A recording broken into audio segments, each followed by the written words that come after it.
Son las 9:02 de la mañana y comenzamos nuestra sección para estar claros, donde vamos a entender un poco la noticia. Eduardo Hernández, nuestro analista periodístico, bienvenido. ¿Cómo está, Eduardo? Hola, ¿qué tal, Manuel? Un saludo y también para Juan Carlos, un feliz año. Claro que sí. Juan Carlos Flores, bienvenidos a este espacio de Noticias Caracol en vivo. Muy buenos días, los saludo a ustedes y también un feliz año. Un poco tarde, pero puede ser todavía. No, pero todavía se puede desear el feliz año. Bueno, comenzamos hablando de un tema que en ese momento ha generado revuelo, sobre todo político, y la eliminación de la prima especial de servicios para los congresistas. Recordemos que esta prima se elimina a través del decreto ese es el decreto 0030, perdón, del 2026, que dice que los congresistas que se posesionen para el siguiente periodo legislativo a partir de julio del 2026 no van a recibir esta prima. Los que están, pues sí van a terminar cuando terminen su periodo legislativo. Juan Carlos, para usted, en medio de todo lo que ha pasado con esta derogación de la prima de servicios para congresistas, ¿usted cómo lo lee? ¿Usted cómo lo ve? Bien, yo debo ser franco, durante años he defendido que se debe reducir el desmesurado sueldo que reciben los congresistas en Colombia y la mayoría por trabajar muy poco, casi nada. Claro, el salario es solo una parte de los ingresos de los congresistas, porque sabemos que muchos obtienen a través del chantaje al cual han cedido prácticamente todos los gobiernos o todos los gobiernos en la historia de Colombia, obtienen recursos inmensos. A los congresistas, a muchos de ellos se les puede aplicar aquella ranchera famosa de y rodar, modificándola, decir y robar. Pero claro, esto tiene también un objetivo claramente electoral por parte del presidente Petro, porque de esa manera, pues le da una respuesta a una insatisfacción que es mayoritaria en la ciudadanía y son estos desmesurados salarios. Pero también logra él mantenerse como la persona que determina el guión, determina la agenda del día a día en la campaña política en Colombia. De manera que suma dos cosas, le da respuesta aunque sea a futuro. Pues, y la verdad es que este decreto lo puede modificar el próximo gobierno. Esto puede no tener mucha duración, pero al mismo tiempo sigue agitando la campaña presidencial a favor de su candidato, el hoy senador Cepeda. Eduardo, esto pues se habla en medio de todo lo que ha sido la opinión política de justicia, de equidad, cuando muchos colombianos pues no logran ni siquiera ganarse una cuarta parte de lo que se ganan los congresistas. ¿Cuál es su posición, Eduardo, y su análisis periodístico frente al tema? Bueno, pues evidentemente es una medida, digamos, popular en el sentido de que desde hace muchos años se había venido hablando de esa posibilidad de reducir el salario de los congresistas. Voy a decir algo absolutamente impopular y esto, digamos, a título personal y un poco chévere escuchar también la opinión de Juan Carlos. A mí no me molesta la idea de que los congresistas ganen muy bien.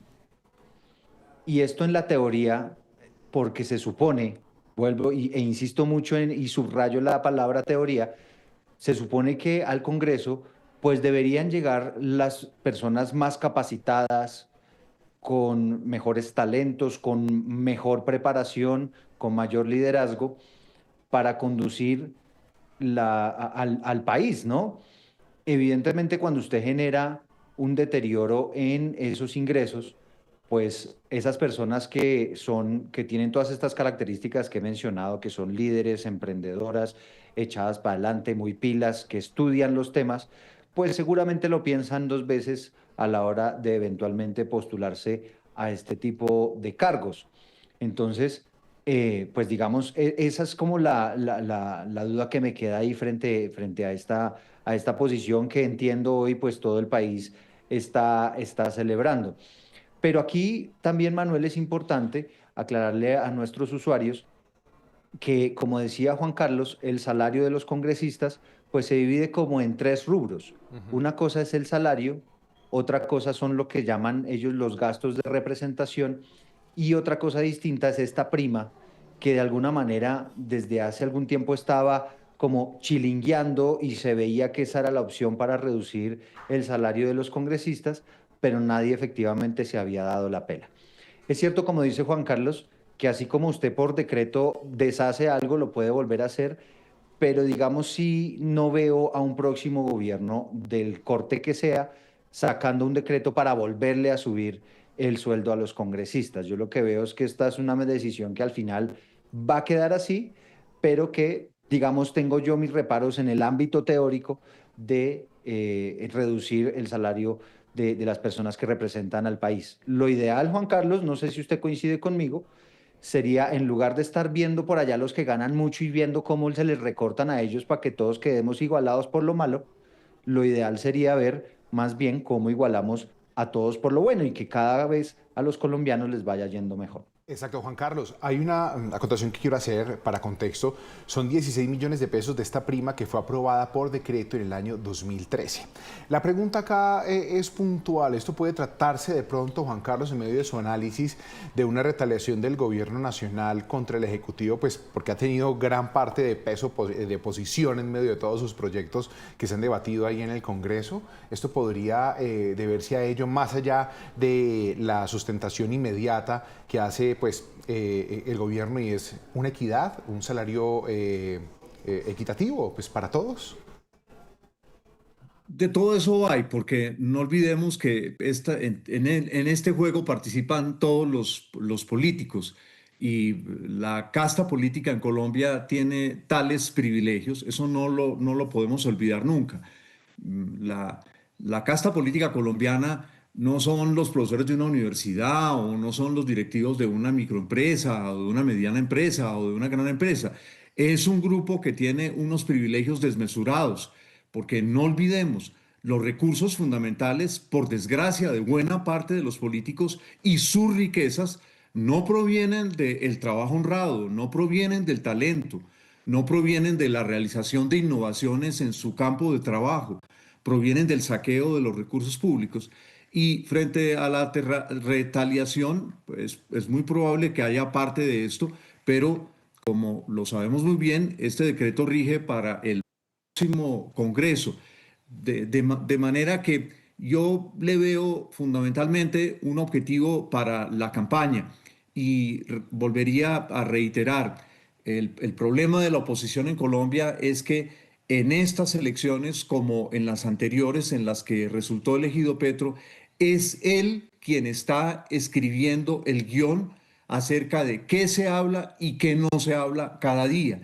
Y eso es lo que le permite a su candidato, que no es un candidato carismático, encabezar hoy absolutamente, yo creo que el 90-95% de las encuestas que se hacen, garantizar su paso a la segunda vuelta y ponerlo en la segunda vuelta como un firmísimo contendor para ganar de nuevo el proyecto petrista las elecciones. Entonces, yo le veo a eso también ese objetivo.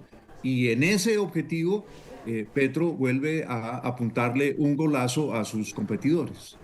No, y de todas maneras, Juan Carlos, Eduardo, también estamos hablando acá, no sé si esto en realidad pueda representar o sea algo significativo en el impacto fiscal, Eduardo. Sí, no, evidentemente, pues esto significa menos gasto para el Estado en materia de salarios, una plata que ojalá se reconduzca bien, ¿no? Porque si salimos de una serie de congresistas, pero ese dinero se utiliza, como dice Juan Carlos, para hacer política, para generar más de esos miles de contratos de servicios que se han generado en el propio gobierno, impulsando precisamente ese proyecto político, pues ahí sí nos estamos haciendo el harakiri, entre otras cosas, porque si bien usted deja de pagar salarios, por el otro lado también en los congresistas son algunos de quienes más pagan impuestos, ¿no? Teniendo en cuenta que tenían esa alta remuneración. Entonces, obviamente, si usted reconduce bien esos recursos, pues eso podría tener un destino, pues ojalá mucho mejor para todo el mundo. Pero lo que dice Juan Carlos es cierto, y complementando un poco mi idea, porque seguramente hay muchos allí cuestionando, digamos, esa teoría que he puesto yo, es cierto lo que dice Juan Carlos en el sentido de que eso no es el mundo ideal, no es como funciona de manera ideal, y es cierto también que hace muchos años, décadas, hay unos clanes enquistados ahí, clanes políticos, que son los mismos con las mismas, por eso usted ve que hay congresistas que repiten y repiten y repiten en el Congreso, porque eso se vuelve una bola de nieve inatajable, donde efectivamente el salario de los congresistas, mi querido Manuel, termina siendo lo de menos. La gran ganancia de los congresistas, lamentablemente, viene por la vía de la corrupción. Sin duda, Juan Carlos, eso que se fue por decretazo, ¿tendría la forma de enfrentarse más adelante de pronto a todo pues, el ámbito judicial? Que esto se termine, se revierta a través de temas judiciales. Pues claro, estamos hablando de una situación que para muchos no cayó bien y que ha generado un revuelo, pero esto más adelante podría sentarse decisiones que terminen en un estrado. En cuanto que haya reclamos de los congresistas. Exactamente. Sí, es muy difícil porque esta es una prima que se expide por medio de un decreto presidencial. Y en la ley, pues las cosas se deshacen como se hacen. Y es claro que el presidente tiene la potestad para hacerlo. Pero yo creo que aquí el asunto de fondo es: el Congreso ha tenido décadas y décadas para autorreformarse y no se ha autorreformado. Y por el camino por el que van, un día aparece aquí un líder político que dice: me va a acompañar la ciudadanía cerrando esa chichería. Eso es el asunto de futuro, grave, de fondo. Y es que el Congreso, si hay una instancia en Colombia que haya contribuido al desprestigio de la democracia, a que en Colombia prospere el caudillismo, a que en Colombia prosperen las soluciones de hecho, es sin lugar a dudas el Congreso, porque ha sido completamente ciego y sordo frente a los reclamos de la ciudadanía para que se autorreforme. De manera que en estas circunstancias, y cada vez que alguien le pegue un garrotazo al Congreso, y el garrotazo mayor sería que lo cerrasen, la solidaridad en el país sería mínima con relación a esto, porque el Congreso en Colombia no es una fuente de democracia, es una fuerza que pervierte la democracia, que la mancilla todos los días con sus escándalos, con sus privilegios, con su arrogancia. Nosotros en Bogotá, aquí somos más de 7 millones de habitantes, no los vemos mucho. Pero piense usted lo que significa el poder inmenso de un senador o de un representante a la Cámara en la mayoría de los departamentos de Colombia, y la manera como ellos abusan de sus privilegios y humillan a la gente con esos privilegios. Entonces, yo subrayaría, Petro es un hombre muy astuto, muy sagaz, y él huele que todas estas cosas le suman a su candidato, porque comprenderán ustedes que esto es igual que cuando Santos fue elegido. Santos no hubiera sido elegido la primera vez sin Uribe. Cepeda probablemente nunca hubiera tenido esta posibilidad inmensa de ser presidente de Colombia sin el apoyo y la campaña permanente que Petro le hace. Con eso que dice Juan Carlos, Eduardo, para poder Manuel, terminar. solamente un comentario rápido. Sí. Acuérdese que Gustavo Petro fue muchos años congresista, Sí, ¿no? claro. Y aquí llama la atención que si usted se pone a revisar, hay congresistas del petrismo que en su momento defendieron los altos salarios de los congresistas.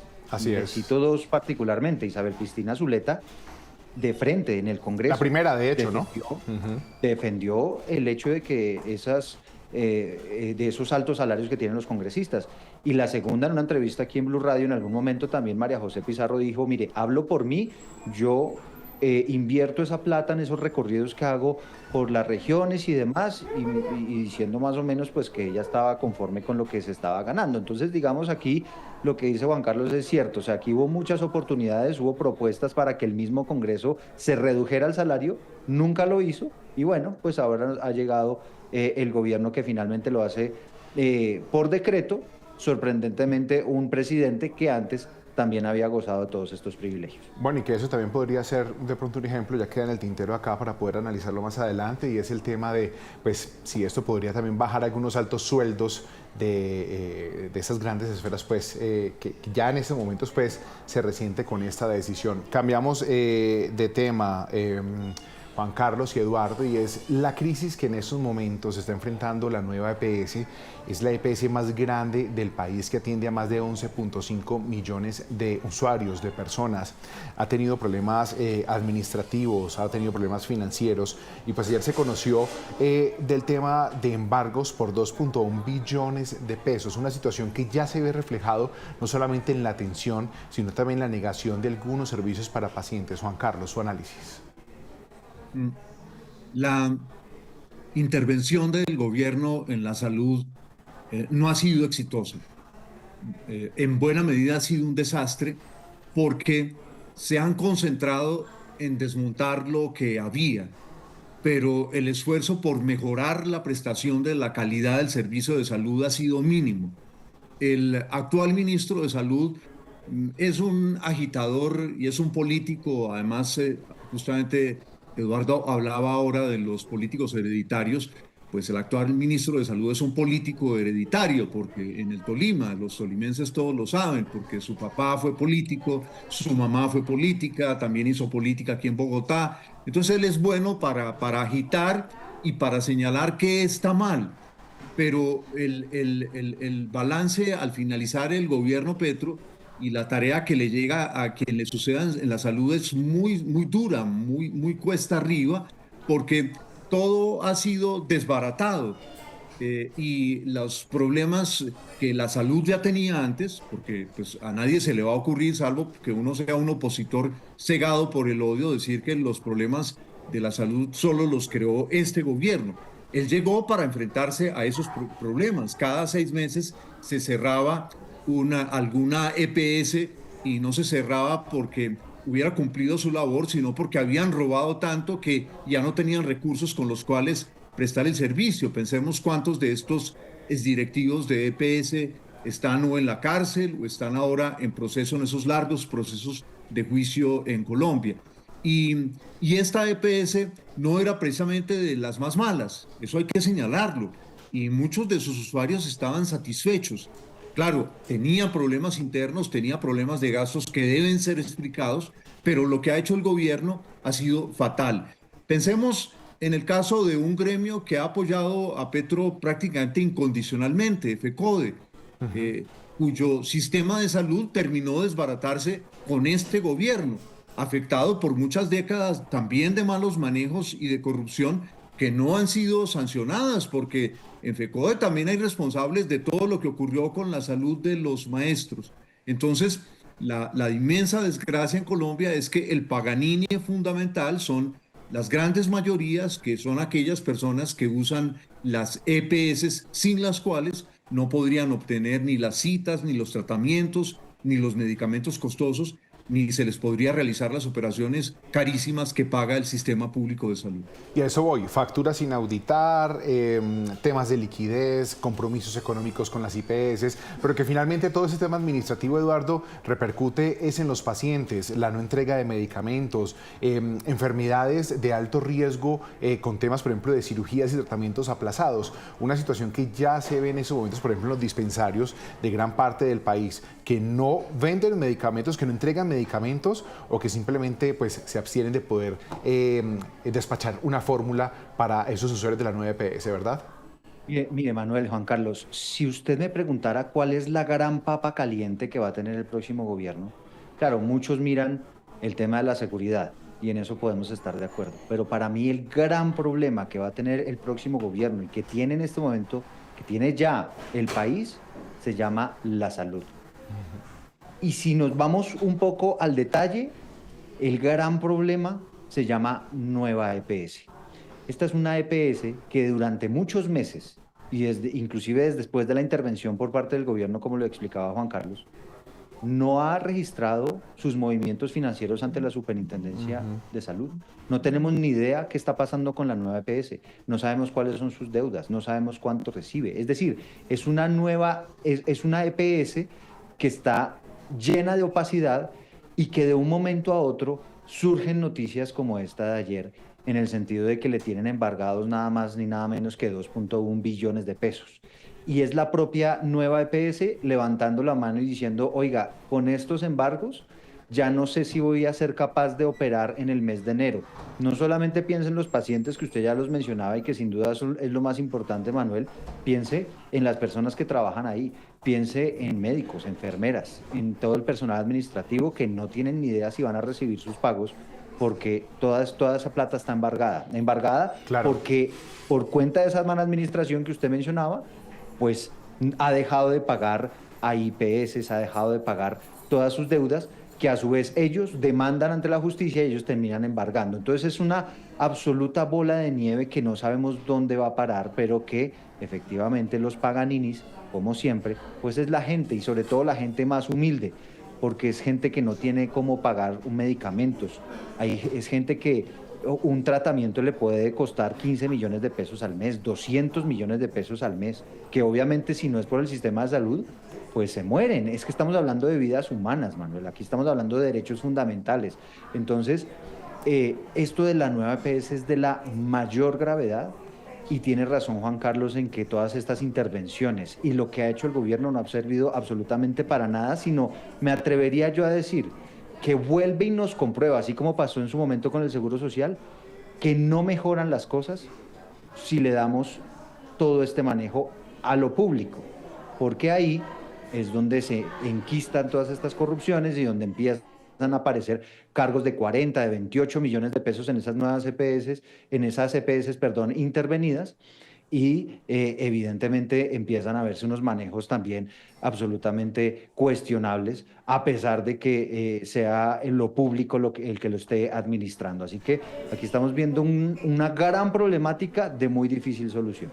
Claro, y es que Juan Carlos y Eduardo, es que no solamente estamos hablando de estas afectaciones a pacientes, como usted lo dice, los más vulnerables, sino, Juan Carlos, que tenemos a profesionales de la salud, especialistas, enfermeros, auxiliares, trabajando gratis, simplemente dedicándose al servicio por el cual ellos juraron pues en su carrera, pero que esto debilita aún más la atención en el sistema de salud, sobre todo para esos usuarios de la nueva EPS.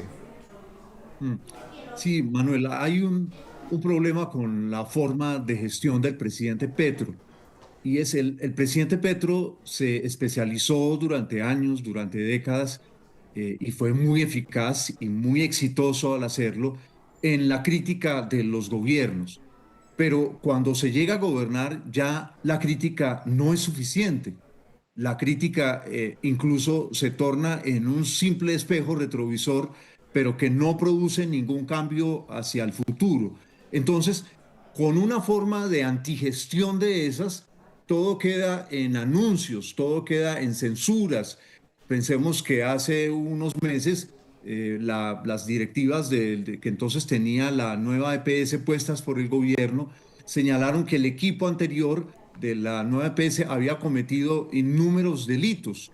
Pero lo que uno ve es que a la par de, o a la par, sí, a la par de las críticas, de la censura, de las censuras, de desnudar los problemas, el trabajo diario que es difícil de volver a reorganizar las cosas, de reconstruirlas, de crear nuevas alternativas, no ha sido realizado. Entonces, allí uno piensa, por ejemplo, sigo algunos medios de distintas regiones del país, por ejemplo, para las ciudades como Armenia y toda su región circundante, para Manizales y toda su región circundante, la crisis de la nueva EPS se ha convertido en un dolor de cabeza para los alcaldes y los gobernadores. Y allí no encuentran ayuda en el gobierno nacional para trabajar y construir algo nuevo.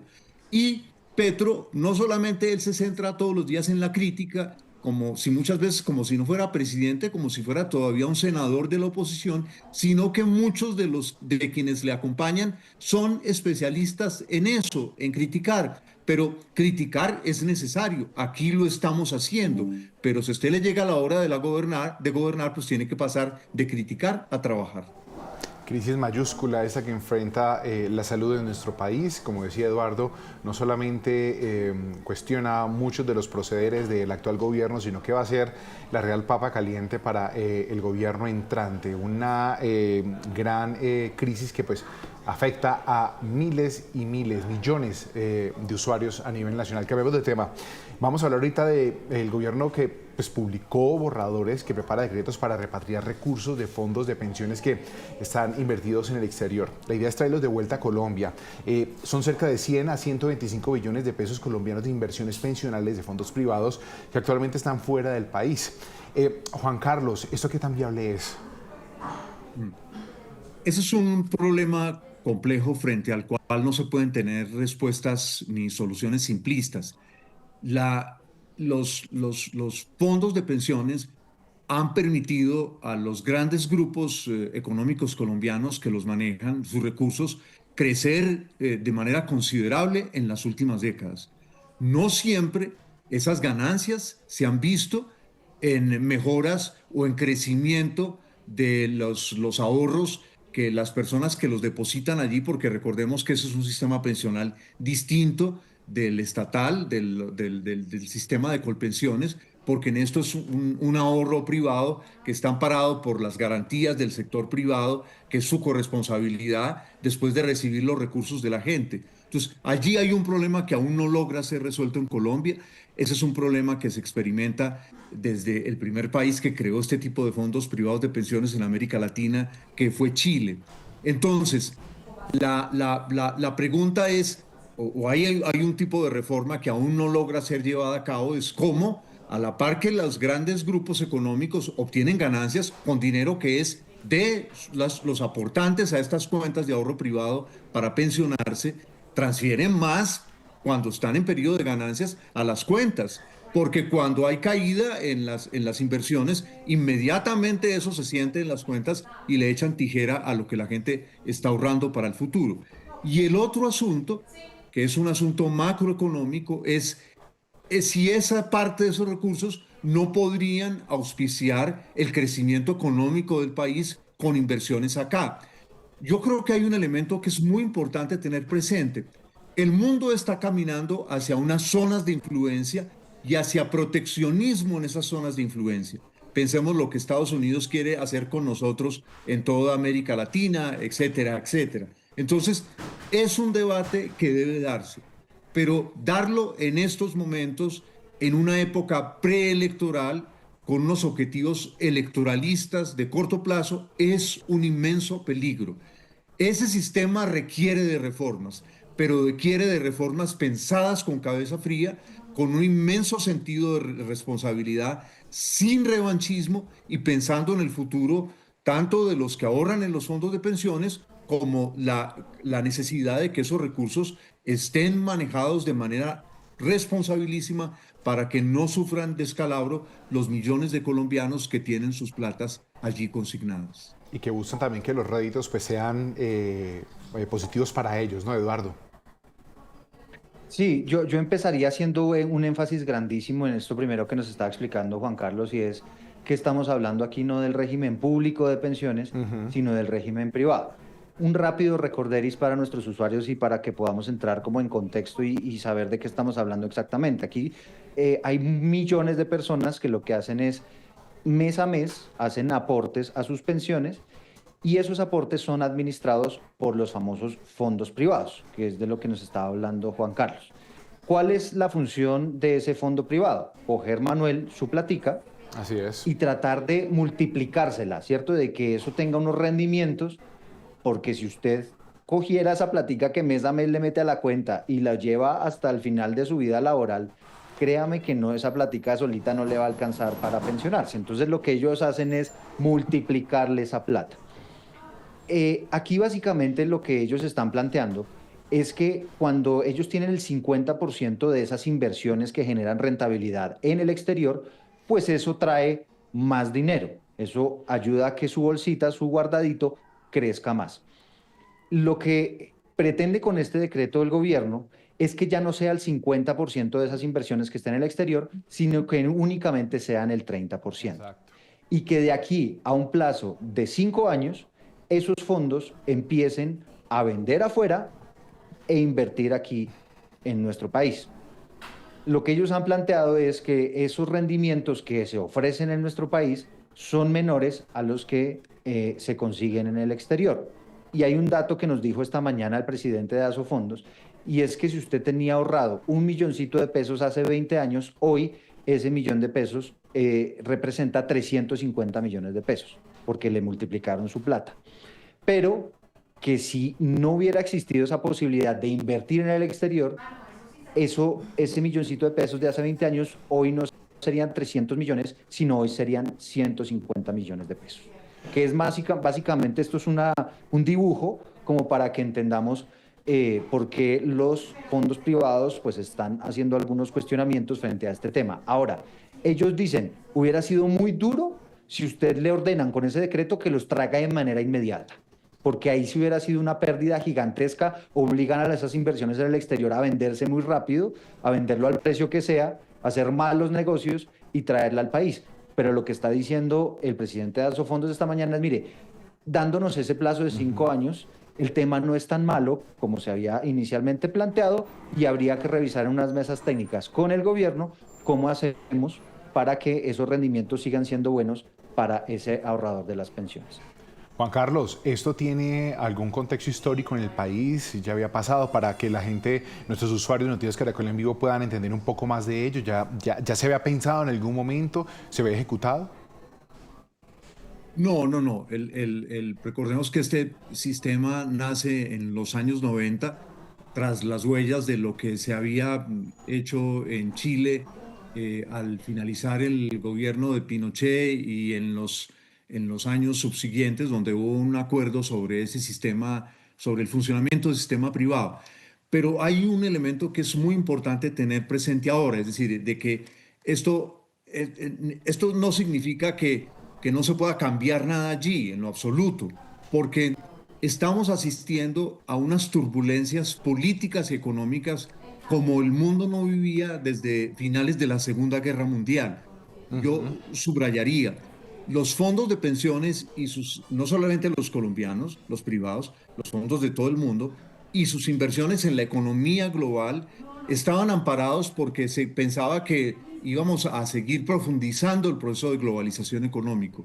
No son esas hoy las circunstancias, porque contra todo pronóstico y de manera sorpresiva, el país que ha sido el fundamento, el eje central de este proceso de globalización, que son los Estados Unidos, está dándole a ese proceso de globalización en muchos aspectos la marcha atrás. De manera que yo subrayaría, hay que mantener la mente abierta acerca de estas inversiones de los fondos de pensiones, pero hay que hacerlo con mucho cuidado, pero por supuesto no hay que dejar de tener puesta la atención, buena parte de la atención en lo que está ocurriendo en el mundo, porque perfectamente puede suceder que unas inversiones que hoy están tranquilas en los mercados globales puedan, por efecto de estas turbulencias que estamos viviendo, perder en buena medida su rentabilidad. Claro. Entonces, yo creo que esta oportunidad es buena porque fíjese lo que ahora Eduardo señalaba, porque las partes se están dando cuenta de que esto hay que manejarlo con muchísimo cuidado, pero también en Colombia estamos enterándonos, dándonos cuenta. Recordemos que Colombia es muy reacia a enterarse de lo que ocurre en el mundo. Siempre la franja de la información internacional en Colombia es escasísima. Los institutos que nos ayudan a pensar el mundo no existen. Son 2, 3, 4 personas que en Colombia piensan lo internacional. Entonces, que sirva este momento, que afortunadamente se resuelve de una manera que no es dramática, y eso hay que señalarlo, y eso hay que abonárselo tanto al gobierno como al sector privado. Es decir, han llegado allí a unos entendimientos y unos acuerdos. Pero ojo, la globalización puede dar más retrocesos y las platas que hoy están seguras afuera podrían no estarla en unos años. Gracias, 9:35 de la mañana, Eduardo, su conclusión. Solamente una última cosa, sí. Una alerta grande que hay que encender y que creo que vale la pena mencionar. Ese dinero, en teoría, esos fondos privados tendrían la potestad de decidir dónde los van a invertir. Ojo, si es que en esta intervención del gobierno, digamos, en lo privado, porque muchos lo han visto así, eventualmente esos dineros se quieren conducir hacia algún lado, porque también se habla de la posibilidad de que esos dineros tengan que sí o sí ser invertidos en un banco de proyectos. Así es. Entonces esto sí es básicamente usted coger el dinero de los ahorradores, al servicio del gobierno y de la ejecución y demás. Entonces, evidentemente hay que poner aquí una alerta en el sentido de que el deber ser es que esos fondos privados sigan administrando su plática sin que el Estado termine involucrándose en cuál puede ser el destino de esos dineros. Terminamos en Para Estar Claros, 9:36 de la mañana. Juan Carlos Flores, gracias a usted como siempre por sus posturas, no solamente en el contexto, sino también con sus disertaciones de lo que está pasando hoy con esos temas tan espinosos en la agenda nacional. Mi migración, feliz día para ustedes. Claro que sí. Eduardo, gracias por acompañarnos como siempre en ese espacio. Vale, Manuel, vale, Juan Carlos, un abrazo, buen día.